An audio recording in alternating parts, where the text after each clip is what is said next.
हसून हसून पोट भरण, परंतु महाराजांच्या रूपामध्ये दिसतात आपल्याला कृष्णाचे किरण, म्हणून सगळे लोक जातात त्यांना शरण. म्हणून आपले महाराज रवी किरण यांचा सत्कार सर करतील. सर चला.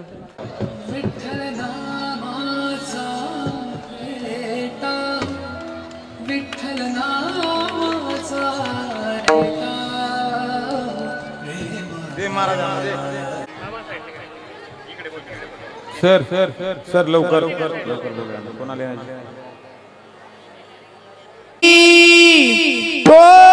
संभाजी जाईन न बाळी कावतरला जयाची कुळी तया छत्रपतीच्या चरण कमळी साष्टांग नमन करीत सोराम कृष्ण हरे जय जय राम कृष्ण हरे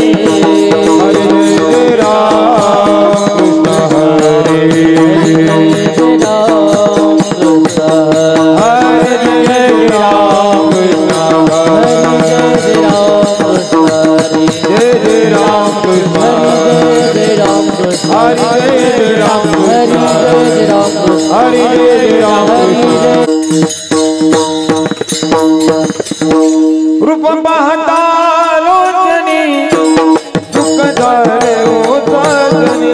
रूप पाहता लोचनी सुख झाले हो साजनी. दोहा विठ्ठल बलवा दोहा माधव बलवा. रूप पाहता लोचनी सुख झाले हो साजनी. रूप पाहता लोचनी सुख झाले हो साजनी. दोहा विठ्ठल विठ्ठल बलवा दोहा माधव बलवा. हरि जय जय राम कृष्ण हरे राम कृष्ण हरि जय जय राम कृष्ण हरे राम कृष्ण जय राम कृष्ण हरि जय जय राम कृष्ण राम कृष्ण हरि जय जय राम जय राम कृष्ण हरे जय राम कृष्ण जय राम कृष्ण हरे जय राम.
संचिता वाचुनी भोग तो न गडे संचिता वाचुनी करावे ते मनी समाधान. म्हणून या मनी मानून खेदू म्हणावा गोविंद वेळोवेळा. अनिकारू सावे न लगे बहुता अनिकारू सावे न लगे बहुता. पुल्या संचिता वाचुनी या म्हणून या मनी मानू नये खेदू म्हणावा गोविंद वेळोवेळा तुका म्हणे भार घातली यावरी तुका म्हणे भार घातली यावरी होईन कैवारी नारायण म्हणून या मनी मानू नये खेदू म्हणावा गोविंद वेळोवेळा विठ्ठल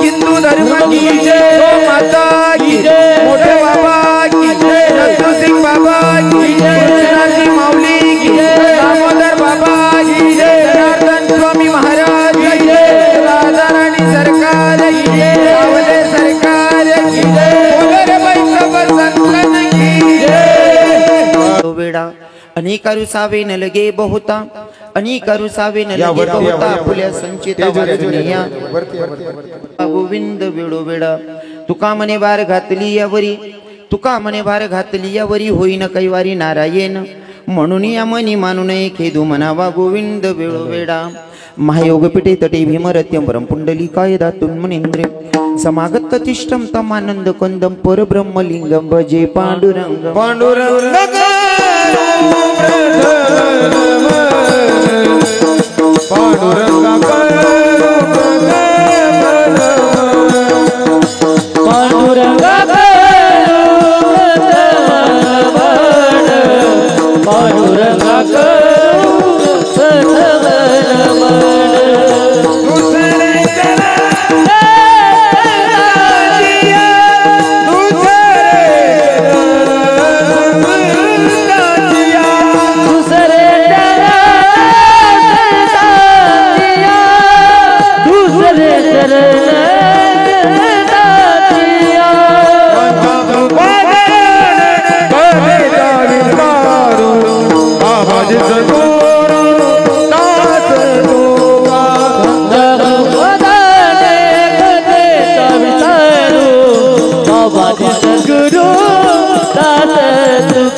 पांडुरंगा गुरु प्रथम नमन दुसरे चरण संतांची त्यांच्या कृपादाने कथेचा विस्तारू बाबाजी सद्गुरुदास तुका ओम नम ज्ञानेश्वरा करुणाकर दयाडा तुमचा अनुग्रहातलो पावन झालो चराचरी ओम नम जय देवी प्रतिपाद्या जय जय संस्वद्यात्मरूपा देवा तुची गणेश कलर्थ मत प्रकाश मने निवृत्तदा स्वपदा हरि तुझे सच्चिदानंद रूपाय विश्वोत्पत्त्यादि हितवे तापत्र विनाशाय श्रीकृष्णाय वयं नमः करारविंदेन पदारविंदम मुखारविंदेन विनवेशयन्तम वटस्य पत्रस्य पुटी शयानं बालमुकुन्दं मनसा स्मरामि श्रीकृष्ण गोविंद हरे मुरारी हे नाथ नारायण वासुदेव जीवे बिभस्वामृत मित देवो गोविंद दामोदर माधवेती श्रीकृष्ण गोविंद हरे मुरारी हे नाथ नारायण वासुदेव मनोजम मारुत तुल्य वेगम जितेंद्रियं बुद्धिमत्तं वरिष्ठं वातात्मजमाय नरयुक्त मुख्यं श्रीरामदूतं शरणं प्रपद्ये श्रीरामदूतं शरणं प्रपद्ये आई हनुमंत विराजी कथा करो मती अनुसार प्रेम सहित गती धरू पधारी जी पवन कुमार कि राधा मेरी स्वामी ने मेरा दे जी को दास जन्म जन्म मोहे दीजियो श्री वृंदावन को वास बरसाने की राधिका नंद ग्राम के शाम इनके पगम वंदन करू करू कोटि कोटि प्रणाम आना रे घनश्याम आना सुंदर श्याम हमारे हरि कीर्तन में आना रे प्रभु श्याम हमारे हरि कीर्तन में आना रे घनश्याम हमारे हरि कीर्तन में आना रे घनश्याम हमारे हरि कीर्तन में आप भी आना संग राधा जी को लाना आप भी आना संग राधा जी को लाना प्रभु आप भी आना संग गोपियो गुलाम लानारी गानी गाओ हमारे हरि कीर्तन में आना सुंदर श्याम हमारे हरि कीर्तन में लाना रे गणना हमारे हरि कीर्तन में लाना रे गणना हमारे हरि कीर्तन में राधे तेरे चरणों की रजधूली जो मिल जाए सच कहता हूँ मेरी तकदीर बदल जाए तकदीर बदल जाए राधे तकदीर बदल जाए इथं बसलेले सगळे कानादेशातले लोक आहात आणि कानादेशामध्ये जर मी कीर्तन करतो तर मला आवर्जून सांगायला आवडतं की भैया नारद महर्षींनी देवाला केलेला क्वेश्चन आहे देवा जर मला तुमची भेट घ्यायची जर तुमचं दर्शन करायचं असेल तर तुम्ही कुठं भेटणार आहे तर देवानं सांगितलं मला इकडे तिकडे शोधायची गरज नाही नारद महर्षी म्हणतात शोधायची गरज नाही मग आवाज पण द्यायचं म्हणल्यावर तुमचं एक नाव नाही ना तुमच्या हजारो नाव आहेत हो एक गुजराती भजनामध्ये परिचय देताना सांगतात हे हरि तारू नाम 6000 प्रभु तारू नाम 6000 किया नाम लिखबे कंकोत्री काना तारू नाम 6000 नाम 6000 किया नाम लिखबे तुम्हाला हक्क मारायचं म्हणलं तर तुमचं एक नाव नाही ना तुमच्या हजारो नाव आहेत त्याच्यातून कोणत्या नावाकन तुम्हाला हक्क मारायचं हे कळत नाही नारद महर्षींना देवानं सांगितलं मला हक्क मारायची गरज नाही जर माझी गाठभेट करून घ्यायची असेल जिथं माझे भक्त माझं गुणगान गातात तिथं माझी हजरी असते मग जेथे कीर्तनाची जागा तेथे पांडुरंग उभा किंवा माझे भक्त गाती जेथे नारदामी जिथं जिथं माझे भक्त माझं गुणगान गातात तिथं माझी हजरी असते असतं पंढरीश पांडुरंग परमात्मा नारद महर्षींना सांगतात मग मला आवडेल सांगायला की भैया जिथं कीर्तन चालतं तिथं पंढरपुराचा मालक कीर्तनाला हजरी लावतो मग पंढरपुराचा मालक जर वारुडमध्ये कीर्तनाला हजरी लावत असेल मग आपल्या कानादेशाची श्रीमंती म्हणजे काणूबाई माता असेल किंवा वणीगडाची देवी असेल इकडे मनुदेवी असेल मग आपल्या कानादेशाची देवी येत नसेल का जर पंढरपुराचा मालक कीर्तनाला येतो तर माझा विश्वास असा आहे की माझ्या कानादेशाची देवी येतच असेल मग खास करून कानबाई माता असेल नांदुरीची सप्तशृंगी असेल किंवा जळगाव साईड मतलब चोपड्याकडे मनुदेवी असेल देवी आलेलीच आहे हा माझा भाव आहे आणि आलेल्या देवीचा अर्थ आरस केली बसून घ्या आई खेळत आली यान मायला कुशाल खेळू आई खेळत आली यान मायला कुशाल खेळू आई खेळत आली मायला कुशाल खेळू आई खेळत आली मायला कुशाल खेळू अर्जुन बाई तुम्ही तुमको घ्या आरस केली बसून घ्या अर्जुन बाई आई खेळत आली मायला कुशाल खेळू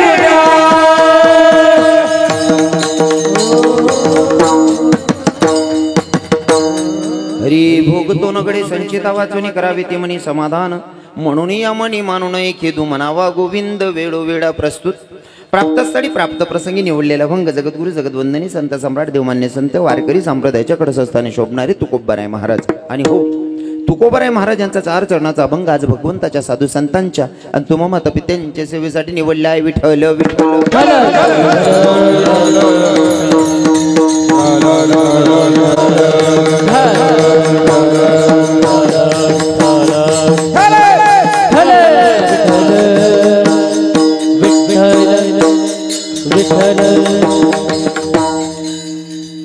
हरी भोगतो नगडे संचिता वाचून करावे ते मनी समाधान म्हणून या मनी मानू नये खेदू म्हणावा गोविंद वेळोवेळा खर तर कार्यक्रम किम निमित्ताने तुम्हा सगळ्यांना घ्याते तरी पण वक्त्याचं कर्तव्य अनुषंगानं साधू संतांच्या पदस्पर्शाने पुनीतन पावन झालेली आपली वारुड नगरी संतांच्या पदस्पर्शाने मध्ये कीर्तनाचा कार्यक्रम किम निमित्ताने आपल्या गावातील सगळ्यांच्या परिचयाचे असणारे आमचे सर सदाशिव पाटील सर यांच्याकडे सत्यनारायणाचा कार्यक्रम होता आणि त्या निमित्ताने आजचा कीर्तनाचा योग आहे त्या निमित्ताने आजचा कीर्तनाचा योग आहे. खरं तर सरांनी मला अगोदर कॉल केलाच नाही. आमचे लहान महाराज आहेत अजय महाराज. अजय महाराजांना सांगितलं की महाराज आम्हाला रवी किरण बाबांचं कीर्तन पाहिजे. आमच्या अजय महाराजांनी मला कॉल केला, पण कुठेतरी असं कच्चं पक्क होतं ते. म्हणजे मामाना मनमा होतं बा पोर दी टाकू असं, पण असं फिक्स नाही होतं बोलीन कोण बा असं. मग मध्ये कोणीतरी असल्याशिवाय ते नातं संबंध जुडत नाही. सक्का मामान पोर सुद्धा कोणतरी मधमा पडाशिवाय पोर भेटत नाही. तसं मध्यस्थी कोणीतरी असल्याशिवाय रिलेक्शन आणि नातं जुडत नाही. मध्ये आले आमचे चंदूबाबा आणि चंदूबाबांनी सांगितलं महाराज काही झालं तरी तुम्हाला यावं लागेल, कारण ज्यांच्याकडे कार्यक्रम आहे ते माझे शालेय शिक्षणाचे गुरु आहेत. म्हणलं तुमचे गुरु काय ना आमचे गुरु काय. म्हणलं मी येतो नक्की, काय हरकत नाही. आणि त्यांच्या अनुषंगानं मला तुम्हा मातापित्यांचं दर्शन घडलेलं आहे. आल्याच्या नंतर समाधान वाटते की बाई इथं सगळे गावातील भजनी मंडळ असेल, आमचे चंदूबाबा असतील, विनेकरी बाबा असतील, आमचे कल्पेश बाबा असतील, इकडे आमचे मनोज बाबा असतील, भागाभागातून परिसरातून आलेले सगळे श्रोतेगण, आणि आपल्या गावाचे अजून दुसरे कीर्तनकार म्हणजे आमचे विशाल बाबा असतील. साऊंड सिस्टीमचे मालक आमचे भाऊ, साऊंड सिस्टीम एक नंबर आहे. यूट्यूब चॅनलचे मोराणेकर,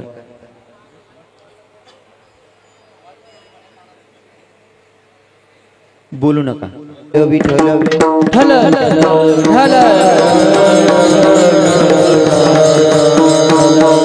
जर भाव असेल भगवंताला भेटायचा आणि भगवंताची प्राप्ती करून घ्यायची, असा जर मनात भाव असेल, खरा भाव असेल आणि मनापासून असेल तर भगवंत सुद्धा भेटतो. इथं तर कीर्तनकार रवी किरण महाराजांना बोलवायचं होतं, एवढं विशेष नव्हतं. पण आमच्या ताई साहेबांचा, आमच्या दिदीचा खूप आग्रह होता की भाई रवी किरण महाराज आले पाहिजे. आणि कसं असतं ना, भाव चांगला असेल तर भगवंत भेटतो. रवी किरण महाराज काय गोष्ट आहे नाही का, भाव पाहिजे. विठ्ठल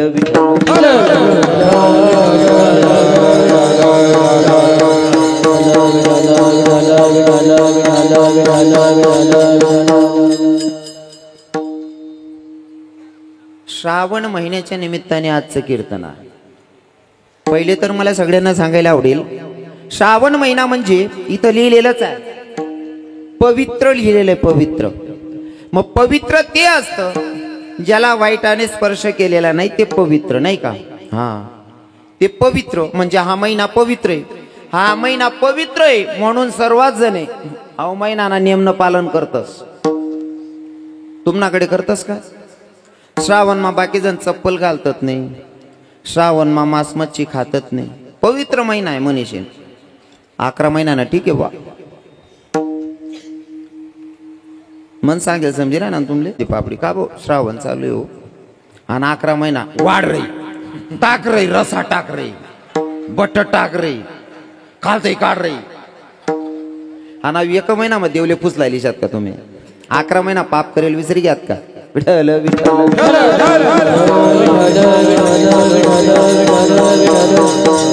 त्याच्यानंतर भगवंत रजेवर उतरतात. उर्वरित 4 महिने दुसऱ्या एकादशी पर्यंत भगवंत निजलेले, पोहडलेले, झोपलेले 4 महिने सगळ्या देवांवर जबाबदारी. हा महिना सुद्धा महादेवापासून सुरुवात आहे. विठ्ठल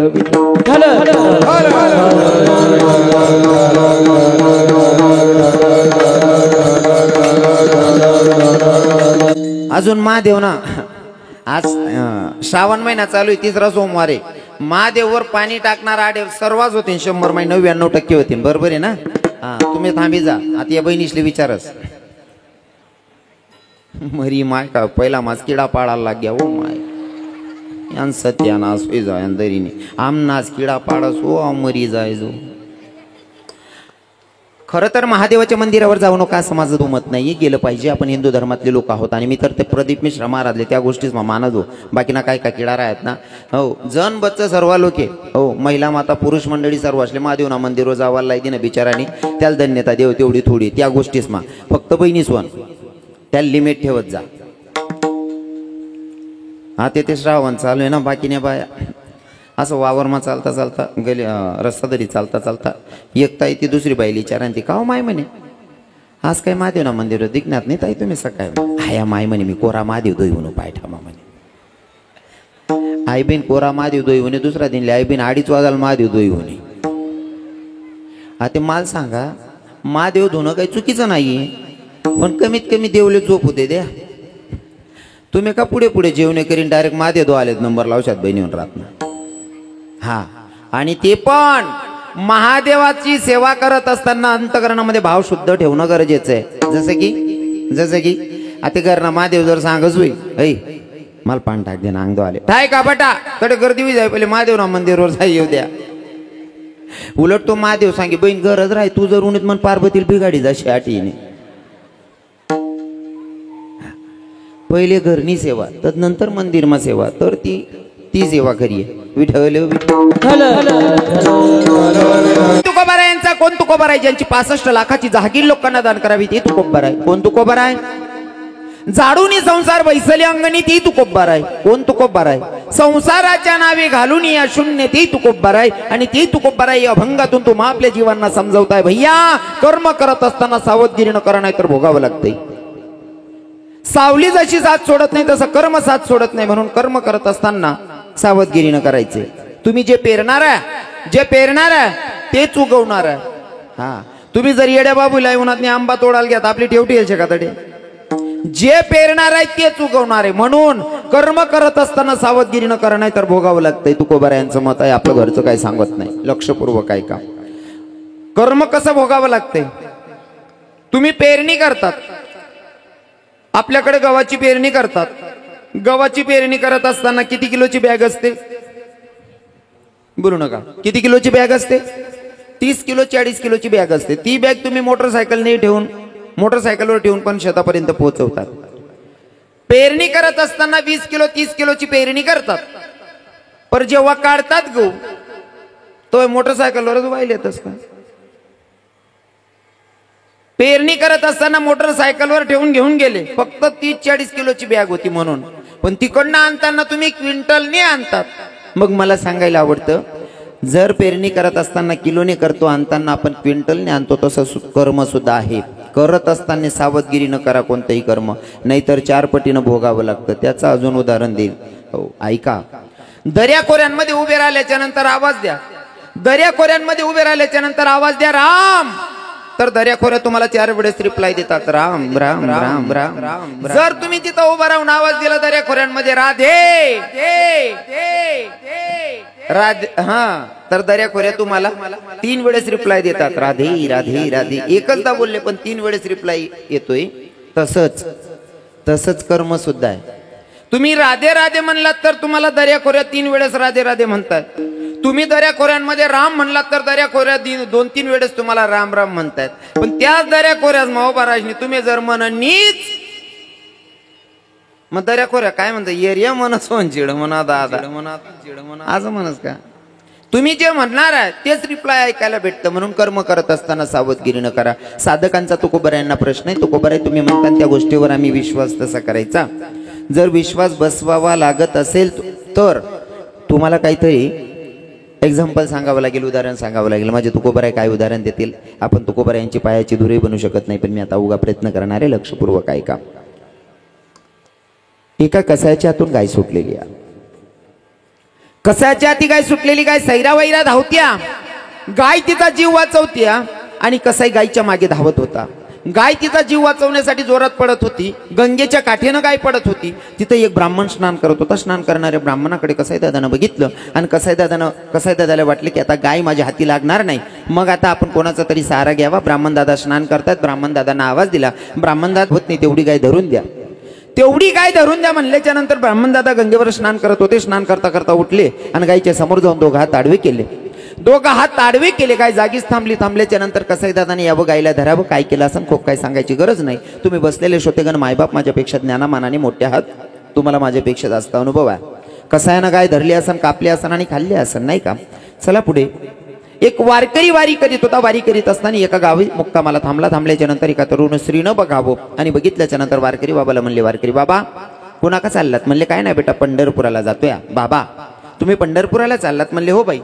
बाबा असं करा ना, माझ्याकडे 2 घास जेवायला या ना. वारकरी बाबा म्हणतो, पंक्तीत पण जेवायचं त्या घरी पण जेवायचं, त्या घरीच येतो म्हणले लेकी जेवायला.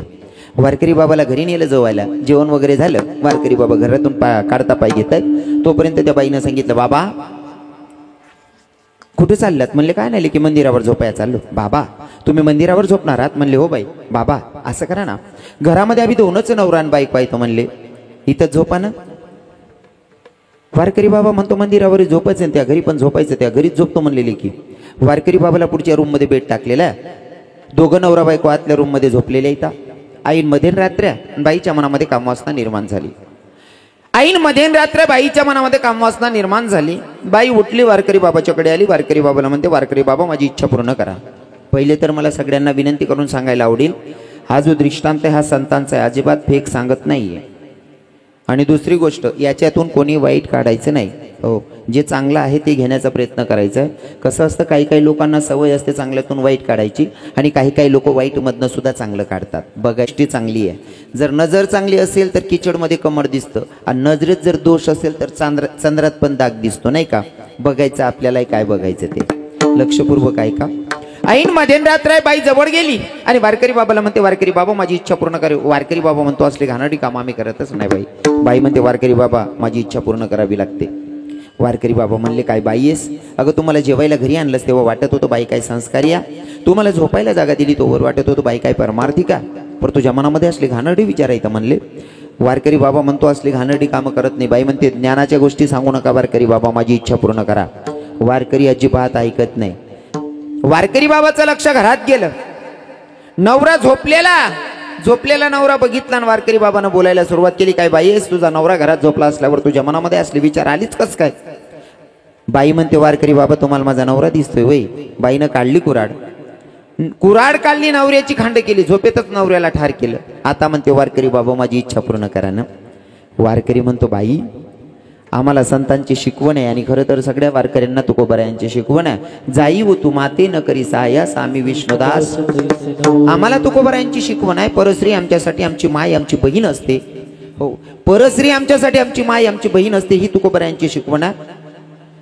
वारकरी बाबा म्हणतो, असली घाणेरडी काम आम्ही करत नाही. बाई म्हणते, वारकरी बाबा हाता का नवराय मेला तुम्ही माझी इच्छा पूर्ण करत नाही. आता मी लोकांच्या नजरेत पडेल म्हणून जरा हुशारीनं काम केलं बाईनं. आईंमध्ये रात्र बाईनं आवाज द्यायला सुरुवात केली, काका बाबा मामांजी वाचवा वाचवा वाचवा म्हणतात. गावातील लोक जमा झाली. म्हणले, बेटा काय झालं? बाई सांगायला लागली, बाबा मी माझा नवरा घरात झोपले होते. या वारकरी बाबानं माझ्या आबरूवर हात टाकायचा प्रयत्न केला. माझा नवरा मला वाचवायला आला तर माझ्या नवऱ्याला सुद्धा या वारकरी बाबांना जीवे ठार मारले. या खरं होतं का? होते खरं होतं का? कधी कधी ना चांगला माणूस बी फसस बरं. हां, खोटा मा चांगलं माणूस बी फशी जास. आणि आडे तसंच होईल शे. वारकरी बाबावर खोटा आड आलेला समधी गावातील लोक जमा झाले. कुणी म्हणतं याला गडफास लावा, कुणी म्हणतं मारून टाका, कुणी म्हणतं जाळून टाका. हो, पण एक सुज्ञ बाबा होते, ते म्हणे असं काही करू नका. हा वारकरी आहे ना, वारकरी असल्यावर याच्या मनामध्ये परश्रीबद्दल वाईट विचार आहे. त्याने एक काम करा, जे हात परश्रीच्या आबरूवर टाकत होता ना ते हातच तोडा. याचे हात तोडून याला मोकळं करा, म्हणजे याचे तुटलेले हात बघतील आणि दुसरे वारकरी कोणी घाणेरडी कामं करणार नाही. याचे दोघं हात तोडा आणि याला मोकळं करा. वारकऱ्याला चौकात बांधलं, दोघं हात तोडले आणि वारकऱ्याला मोकळं केला. वारकऱ्याला मोकळं केलंय. वारकऱ्यानं पंढरपुराचा मार्ग धरला. पंढरपुराचा मार्ग धरला. डोळ्यातून गडगड अश्रू वाहतात. पंढरपुरात प्रवेश, पांडुरंगाच्या गाभाऱ्यात प्रवेश. भगवंताचं दर्शन घेतलं. दोघं हात, मतलब हात तर नव्हते पण डोळ्यातून गडगड अश्रू व्हायला लागले. आणि भगवंताला सांगायला लागला, देवा ज्या हाताकन मी टाळी वाजवत होतो ते हातच माझे हिरावलेत. अरे ज्या भगवंता तुझ्यासाठी पायी चालत होतो, ज्या हाताकन टाळी वाजवत होतो ते हातच माझे हिरावले. देवा ऐकणार आहे, जर तुझी पायीवारी करणाऱ्याला, तुझ्यासाठी भजन गाणाऱ्याला, तुझ्यासाठी टाळी वाजवणाऱ्याला जर हात गमवावे लागत असतील तर तुला दयावंत कोण म्हणणारा, तुला करुणावंत कोण म्हणणारा जगाच्या मालका. तेव्हा पंढरीश पांडुरंग परमात्म्यानं त्या वारकरी बाबाला सांगितलं, वारकरी बाबा मी कधीच कोणावर अन्याय करत नाही, अत्याचार करत नाही. हे कर्म तुमचं तुम्हाला भोगावं लागते. म्हणले कसं देवा? मागच्या जन्मामध्ये तुम्ही शुद्ध ब्राह्मण होते, एका कसायाच्या हातून गाय सुटली, गाय सैरा वैरा धावत होती, कसायाच्या हाती गाय लागत नाही. म्हणून कसाई दादानं तुम्हाला आवाज दिला की ब्राह्मण दादा माझ्या हाताकडून गाय सुटली, गाय मला घावत नाही, तेवढी गाय तुम्ही धरून द्या. तुम्ही काय केलं, गंगेवर स्नान करता करता उठले, गायच्या समोर गेले, दोघं हात आडवे केले, दोघं हात आडवे केले म्हणून गाय जागीच थांबली. गाय जागीच थांबली म्हणून कसाई दादानं धरली तिला कापली. या हातांमुळे गायला थांबावं लागलं, तिचा जीव गमवावा लागला. म्हणून ह्या जन्मामध्ये तुम्हाला हात गमवावे लागले. केले कर्मा झाले तेची भोग आले. वारकऱ्याच्या डोळ्यात अश्रू होते. देवा माझा गुन्हा माझ्या लक्षात आला, पण मला एक सांग ना, माझा गुन्हा माझ्या लक्षात आला रे, पर तिचा नवरा तर गपगुमान झोपला होता, त्याचा काय अपराध होता बिचाऱ्याचा. तेव्हा माझ्या भगवंतानं सांगितलं, तो आता गपगुमान झोपलेला दिसतोय ना, तोच मागच्या जन्माचा कसाई आहे आणि मारणारी जी बाई आहे ती मागच्या जन्माची गाय आहे. त्यानं जसं तिची खांड केली तिने सुद्धा त्याची खांड केली. केले कर्म झाले. तुम्ही जे पेरणार आहे तेच उगवणार आहे. म्हणून कर्म करत असताना सावधगिरीनं. इथं बसलेल्या माझ्या मायांना सांगेल, मायांना सांगायची गरज नाही, पहिले सुरुवात बहिणींपासून करेल. माझ्या बहिणींना विनंती करून सांगेल, माया हो, तुम्ही जेव्हा माहेरहून निघतात ना, हां कसं असतं, माहेरून निघतात ना, तुम्ही तुमच्या भाऊजाईला तुमच्या वहिनीला सांगतात, वहिनी आता पाणी पाऊस आहे ना, दिवस येत मन बापले सकाळी मग चहा लागायची, एक कप चहा काय देत जाय वहिनीजी, सांगतस ना. हां मग तसं तुमले बस तसा विश्वास आहे ना की मन वहिनीने मन बापले किंवा मन मायले सकाळ मा एक कप चहा बनाई द्यायला पाहिजे हो. जसा भाऊ जाईन करते तुमली अपेक्षा आहे ना, तसंच आता बी तुमने तुम्हाला करते ना अपेक्षा. आता जर सासू सासराले सुखी ठेव ना बहिणी सोन, शपथ सांगस, तुम्ही जर सासू सासराले सुखी ठेव ना तर तुम्हाला मायबापले बी तुमने भाऊ जाई सुखी ठेन. पण आटे जर तुम्ही सासू सासरासले गोमाल गोमाल कर, मग तुमने भाऊ जाई तुम्हाला मायबापले कुमचाड कुमचाड कराशिवाय राहू नये. कारण आपला जुना लोकेशने म्हणे, शेजीन उसनवारी या हाती लेवणी, बरोबर आहे ना. आखो आखो सोपं करी सांगत, सुईन मागे चुलान मागे. हां मनीषीन कोणतं बी काम करत असताना सावधगिरीनं. हाय फक्त सुनबाईसले सांगा असं नाही, बाकीने म्हातारीसले बी सांग नाही. तुम्ही बी जरा नेमन राहत जावा बहिणीसं मायासं, तुम्ही उजीच किडा पाडती. सुनबाईले लिशनी पोरगा जर मोटर काय म्हाताऱ्या बडी बडी, जर सुनबाई जर कांडोनी गाडीवर बसून जास ना, लगे गली आली ना बाईसले दकवो बिकू दकवो, ती कशी मजानं मुसळत आणीन बटणी दकवो. आणि लक्ष्मीपूजन करीश नाही, जर जवळ अंडेरले बसाडीन लयस ना दल्लीवर का पापडी टाके ना, तरी सुद्धा सांगा दकवा बिकू माय म्हणी सोनचिडी, काय मजाने बडी होणी हो माय, तुनी सोनचिडी दुसरानी मजाना मुसळानी. मराल वेळेवर चहा भेटी तुले वाय बारले. एका हाताने टाळी वाजत नाही ना, ते उगवणार आहे. अजून थोडक्यात सांगतो, हा दृष्टांत संतांचा होता. जर साधू संतांना भोग भोगावा लागत असेल, मग तुमच्यासारख्या माझ्यासारख्या साधारण जीवाला भगवंत सोडणार आहे का? मग तुम्ही म्हणसान महाराज आपल्यासाठी, अहो आपल्यासाठी उदाहरण सांगतो ना, सत्य घडलेली घटना आहे. बाप जरा बोलका होता, सुनबाईला वाटलं माझा सासरालाही बडबड करतो, नवऱ्याला सांगितलं तुमचं म्हाताराली कटकट करतं, मग म्हणे म्हाताराला कुठेतरी काढा. पोरगा म्हणे जर म्हाताराला वृद्धाश्रम टाका दे भाऊ बंद किंवा नातेवाईकच महासुई जाई, त्यापेक्षा असं करत म्हाताराला मारीश टाकच म्हणे. म्हणे पप्पा म्हणे काय भाऊ, म्हणे तुमले तीर्थक्षेत्रावर स्नान करायला लई जा नाही म्हणे. म्हाताराला फोर व्हीलर गाडी मा बसाडीन तीर्थक्षेत्रात नाव करी लई घ्या, बरोबर ना हो, नदी काठी लई घ्या, हात दरीशनी गाडी माही भाडे उतार म्हाताराले, बाहेर उतार म्हाताराले गुडगाल पाणी लागल्यानंतर म्हणे भाऊ आडे बशीन अंग धुईलू का नाही म्हणे पप्पा चला पुढे. गुडगानं पाणी कंबरले लागायला लागे म्हणे बावडेव, आठ बसूर भाऊ नाही म्हणे पप्पा चला पुढे. कंबरनं पाणी छाती लागायला लागे म्हणे बावडेव, बसू कर भाऊ नाही म्हणे पप्पा चला पुढे. आता गळा लागून पाणी यायला लागे म्हणे बावडेव, तू आडे तीर्थक्षेत्रावर स्नान करायला लिहिले का तुला बजेट बदली घ्या भाऊ, तू का आटे म्हण लेंडर पूज करायला लिहिले बावड्या.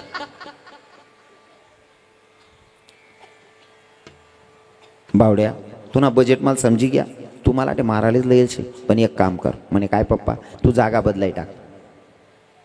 पोरगा म्हणे पप्पा तुमनं ध्यान माहिती मी तुमल्या आटे मारायला येईल म्हणे.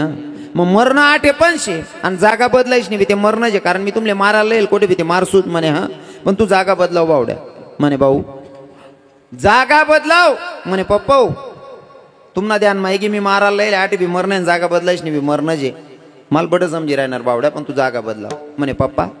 मरण आहे बी ध्यान मायल्यावर जागा का बदलावा राहणार म्हणे भाऊ. गोष्ट अशी ज्या जागावर तू मला सोड राहणार ना, आई जागावर मी मन बापले सोडी जायले, तू कमीत कमी जागा तरी बदलाय टाक म्हणे. म्हणजे सांगायचं तात्पर्य तुम्ही जे पेरणार आहे जे पेरणार आहे ते चुकवणार आहे. पहिला दृष्टांत संतांचा, मध्यंतरी सांगितलं तुम्हाला आपण संसारी लोकांचा. अहो संसारी लोकच नाही का अनुभव सांगत. तुमचं कर्म चांगलं असेल तर तुमचं जीवन चांगलं असतं. ज्या दिवशी कर्म चुकीचं असेल त्या दिवशी आपल्याला आपला भोग भोगावा लागतो. उदाहरण म्हणून सांगतो, ज्या दिवशी मरण आहे त्या दिवशी आपले मायबाप आपल्याला वाचू शकत नाही. आणि ज्या दिन मरण नाही त्या दिन दुश्मननी मागितली गाडी ठोकेलवर बी माणूस मरत नाही. हा बरं का, लक्षपूर्वक ऐका. जसा म्हातारा बोलका होता तशी म्हातारी बी बोलकी होती गरमा. सुनबाई बी तीच विचार करे. एक ती म्हणे माय सुन सासूबाई बोलती कटकट करस. नवराल म्हणे तुमने माईल कुठेतरी काढा. त्या भाऊनी बी तसाच विचार करा, म्हातारीला मारीस टाकस म्हणे. म्हातारीनं गासोडं बांधली ना, दुसरा मजलावर लगे रातले जेवण बिवण आटोपणं, मग गाव शांत वेगळी. दुसरा मजलावरती गासोडं बांधीन म्हातारीला फेक दिना.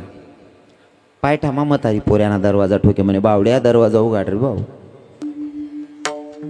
दरवाजा उघाडा माय दिकनी म्हणे माडी. काय रे भाऊ, दुसरा मजलावरती फेक दिना तरी बी. भाऊ तू जो वरती फेका ना तो खाल कपाशीन गाडी भराय राहील ती म्हणे. मरण नाही तर मरणार नाही, मरण नाही तर मरणार नाही. पण ज्या दिवशी मरण आहे त्या दिवशी आपला बाप आणि आपली माय सुद्धा वाचू शकत नाही. म्हणून कर्म करत असताना सावधगिरीनं. मग तुम्ही म्हणसान महाराज जो स्वतः न्यायाधीश आहे, जो भगवंत स्वतः न्याय करणार आहे, तो न्याय काय करत असेल? स्वतःला वाचवतो का? तो स्वतःलाही वाचत नाही. म्हणजे स्वतःलाही वाचवत नाही, कर्म भोगायलाच लावतो स्वतःलाही. स्वतःला सोडत नाही. तुम्हा आपल्याला काय सोडणार आहे? मग स्वतःला कुठं सोडलं नाही तुम्हाला सांगतो. भगवंत निज धामाला जायच्या आधी उंबर वृक्षाच्या खाली झोपलेले होते. पायात आडी होती देवाच्या. देवाच्या पायात आडी होती. देवाच्या पायाला पद्म होतो. तो पद्म चकाकत होता. चकाकणारा पद्म बघितलं. चकाकणारा पद्म बघितलं आणि बघितल्याच्या नंतर एक शिकारीला वाटलं की कोणीतरी प्राण्याचा पक्ष्याचा डोळा चकाकतोय. जसा बाण सोडला तसा भगवंताच्या पायाला बाण लागल्याच्या मतलब अंगुष्ठाला लागण्याच्या नंतर भगवंताचं मरणच अंगुष्ठात होतं. भगवंताचा टहादिशी आवाज त्या शिकारीच्या कानी पडला. शिकारी सैरावैरा धावत आला. आपण कोणातरी मानवाला बाण मारलेला. जवळ आले, बघितलं मानव पण कोणा? आपण द्वारकेच्या राजालाच बाण मारलेला. जवळ आले देवाच्या आणि देवाला सांगायला लागले, देवा मी तुम्हाला मारण्यासाठी नव्हता बाण सोडलेला. मला असं वाटलं कोणी प्राणी पक्षीचा डोळा चकाकतोय म्हणून मी बाण सोडलेला. शिकारी रडत होता. माझ्या भगवंतानं जवळ घेतलं, डोक्यावरनं हात फिरवला. शिकारीला सांगितलं, दादा रडतोय कशाला? अरे हे माझं कर्मही मला भोगावं लागते. म्हणे कसं देवा? मागच्या जन्मामध्ये तू बाली होता आणि मी राम होतो. रामानं देवाला कसं मारलं होतं बाबा? रामानं बालीला कसं मारलं होतं? लपून बाण मारला होता. मागच्या जन्मामध्ये मी तुला लपून बाण मारलाय, म्हणून या जन्मामध्ये तू मला लपून बाण मारलाय. हिशोब बरोबर आणि क्लिअर झाला. सांगायचं तात्पर्य असे, भोगावा लागतो. हो, संतांना चुकत नाही, देवाला सोडत नाही, मग तुम्हा आपल्यालाही सोडणार नाही. म्हणून तर तुकोबराय खास करून सांगता की भोगावा लागतो. अभंगाचे प्रथम चरण. भोगतो न घडे संचिता वासोनी, भोगतो न घडे संचिता वासोनी.